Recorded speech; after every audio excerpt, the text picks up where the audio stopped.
we're about to start race number 6, our last race before lunch, Open Superbike.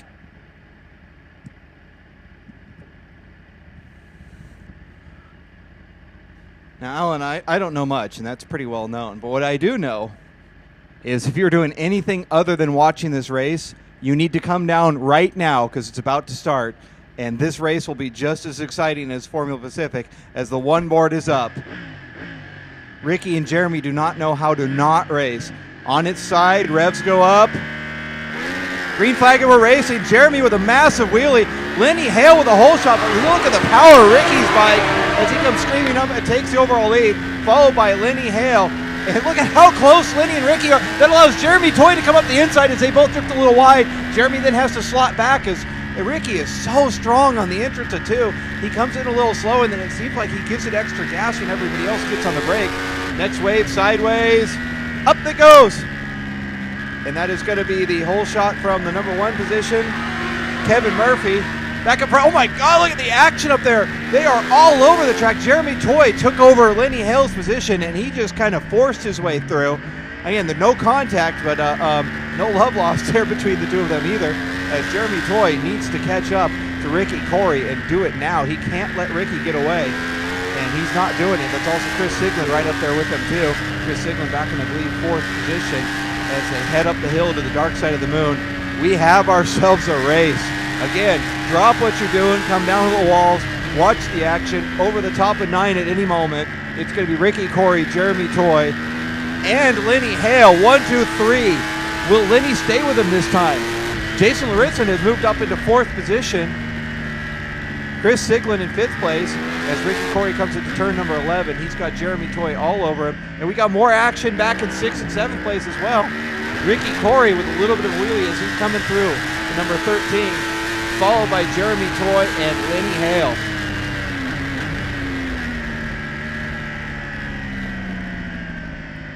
And here we see the professional pit boards coming out. Let's just tell the big guys are out there as they run across and try to give the signal. Ricky Corey is still out in front. I think it's Jeremy Toy right behind him, but not close enough to get the draft, I don't think.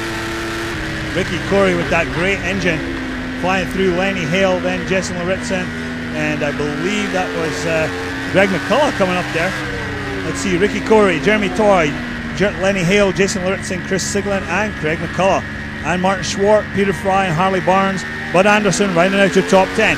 Ricky Corey into a 149.7. 149.7. It looks like Chris Siglin just got around Jason Lauritzen in turn 2. Great call there. They come down, their bikes all over the place. Meanwhile, over in turn 4, Jeremy Toy was trying to make something happen going into 4, and it looks like he got it done.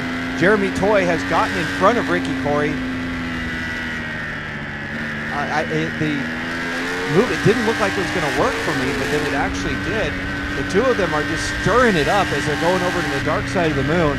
Jeremy Toy, Ricky Corey battling it out up in the front. Lenny Hale just sticking close behind them, waiting to capitalize on any mistakes that they make.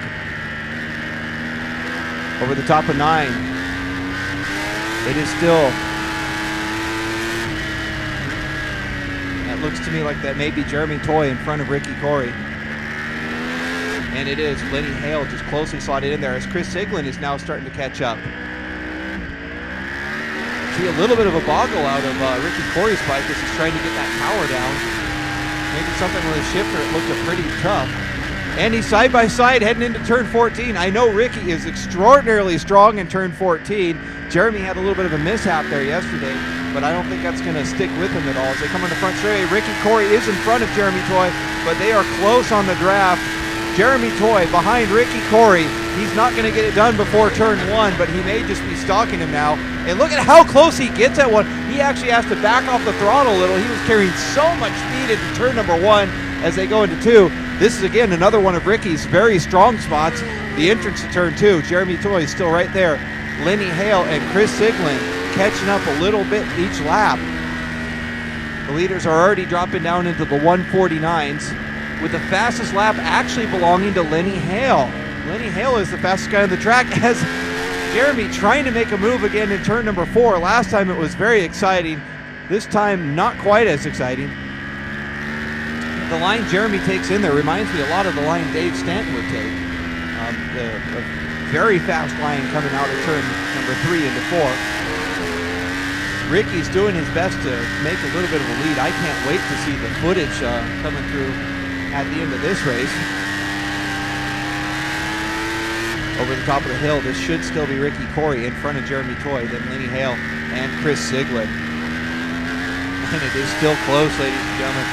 Ricky Corey, Jeremy Toy, Lenny Hale, Chris Siglin. They've pretty much started to move away from Jason Laritza. He's not able to keep with that extraordinarily fast pace up front. Not taken away, Laritza is still doing 150s. All these guys up front are doing 149s. And I wouldn't be surprised to see him dropping into 148s this time. And Chris Siglin actually did this last lap. Chris Siglin is now the fastest man on the track, dropping into the 148s. Chris really wants a piece of this podium. Onto the front straightaway. Ricky Corey, Lenny Hale. There's only about a bike length between them as the cross flags go up. We're halfway to lunch.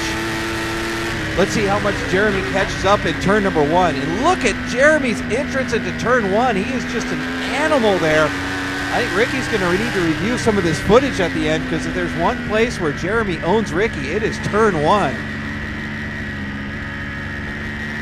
I wonder if he's going to go for this pass on the inside on the entry to 4 as he comes around. We'll see how tight he gets. Siglin's closing really fast on Lenny Hale. Look at the line. The line is totally different. He tries to swatch up and he goes. He does it again. He has that line, and Ricky Corey goes up the hill. You know, he's not going to stuff him into 5. These guys are back and forward. It's a fantastic race at the front. Ricky Corey and Jeremy Toy going hammer and tongs at it. Jeremy Toy's line onto that apex at 4. He shoots out of 3, dives straight for the apex, and he ends up on the inside of Ricky Corey. Ricky has nowhere to turn. He can't turn in on him. But you know, that's led to some mishaps before, so we'll see what happens if that happens by the end of the race. You know, the other thing I've seen there is Jeremy's line causes him to go wide coming out of 4, and we almost saw Ricky slip back up. If Ricky were to play it just right, he could let Jeremy pass and get on the gas and get right past him again. Chris Siglin has gotten past Lenny Hale. Chris Siglin's now in 3rd place as they go into turn number 10. And Chris Siglin is slowly catching up to these guys. If they keep stirring up, that's going to play real well into Siglin's hands. He could still be a factor for the overall lead in this race as he charges through turn 13. Underneath the Ferrari Silicon Valley Bridge, it is Jeremy Toy, Ricky Corey, Chris Siglin, Lenny Hale. The pit boards come out onto the front straightaway. Jeremy Toy, Ricky Corey, and here's the horsepower competition. Ricky doesn't look to be exactly in the draft. But what happens in turn 1 with Jeremy all by himself? Jeremy has just been so fast, but Ricky is holding on to the back of him. Jeremy is not getting the advantage I expected, but Chris Siglin has made a few more bike lengths up, and there's going to be lap traffic by about turn number 10 or 11 as they come through turn 3. I'm wondering to see which line Jeremy takes by himself coming into turn number 4. And he takes his line, which is a little bit different. Ricky Corey catches on up, but Chris Siglin is now 5 bike lengths back from 2nd place. Chris Siglin is going to be a factor in this race. Ricky Corey, Jeremy Toy, not in that order, as Jeremy Toy still maintains a little bit of a lead. Siglin was almost a second a lap faster in that lap. Of course, he's got some clear track where these 2 up front are just going at it. Over the top of the hill, it's actually anybody's guess who's going to be over there first, but here's that lap traffic. I guessed that they were going to catch him in 10, and that looks like that is where they're going to catch him, somewhere between 10 and 11. As it is now Jeremy Toy still ahead of Ricky Corey. Lap traffic, they've caught him in turn number 10. Here they come into 11. None of them are able to get past. Jeremy goes one side, Ricky goes around him 2, and Chris Siglin comes as well. All 3 of them pass, nose to tail to nose to tail. 3-bike race for first place. This is a preview of Formula Pacific. Come on down to the wall and watch this action. We got a couple laps left to go as the leaders are going to be coming out of turn 15 at any moment. Jeremy Toy, Ricky Corey, and Chris Siglin. And I don't know if Ricky knows that he's got Siglin to deal with now too, as they're screaming down the front straightaway. Look at the power of Siglin. Siglin goes by Ricky Corey, and he comes up on the inside of Jeremy Toy. Can't get past him. He runs a little wide of the exit. Corey comes up the inside of Siglin. They are battling it out now. Ricky knows that Siglin's there now. There's no doubt about that, as these bikes are nose to tail in turn number 2. Jeremy Toy, Ricky Corey, Chris Siglin in that order. Chris making an inside move on 3, thinks better of it, slots in behind him. He is now a factor in this race, Alan. Oh, no doubt, Vic. That was fantastic coming down the straight there. As they go up into turn 5. All over the back of Jeremy Toy. What happened to Jeremy Toy there? He was so slow over the top. Ricky Corey almost ran right in the back of him, and hence Siglin closed right in the back of Ricky Corey. I don't know if that was a tactic to try and slow them down as they go around turn 6 and into 7. Alan, if we have a draft maneuver on this final lap, I'm thinking Chris Siglin might be able to get it done. What I saw in that last lap, he didn't quite have it there, but he was a little bit further back. Now he is right on the tail of this thing. I got to think Chris Siglin has a real opportunity to win this race. If they come over the top of 9, it is Ricky Corey in front of Jeremy Toy, then Chris Siglin. Chris Siglin strong on the brakes. Look at him in turn number 10. Chris Siglin takes over second spot. Jeremy Toy trying to go up the inside of him on 11. Does not get that done. Ricky Corey, Siglin runs wide in 11. Siglin runs wide coming out of 11. Jeremy Toy's got him. Now Siglin's on the bike. This has allowed Ricky Corey to escape. Ricky Corey is going to have the win. It's a matter of who's going to have the second place now as they come onto the front straightaway in about 3, 2, 1. And there they are. Ricky Corey, Jeremy Toy, Chris Siglin. Siglin's on the pipe. Siglin's actually gotten in front of Toy, and Siglin gets the second place. Jeremy Toy in third. Holy wow, we're going to try to find fourth place for you now.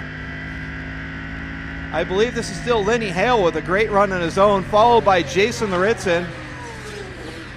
And Martin Schwartz coming back up to play. It's good to see Martin getting used to that Kawasaki coming up and starting to be a factor again. Checkered flag continues to fly. That means this is lunchtime.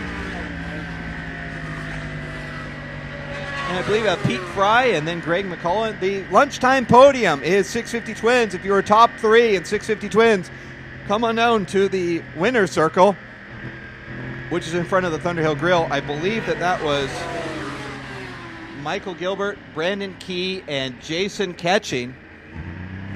Come on down with your bikes for the lunchtime podium. We are on lunch now, ladies and gentlemen. We're going to try to see who our novice leaders were. My apologies to them, but the action up front was just so incredibly tight. This should be Kevin Murphy leading the novices. And indeed it is. Kevin Murphy over Evans and Tresner.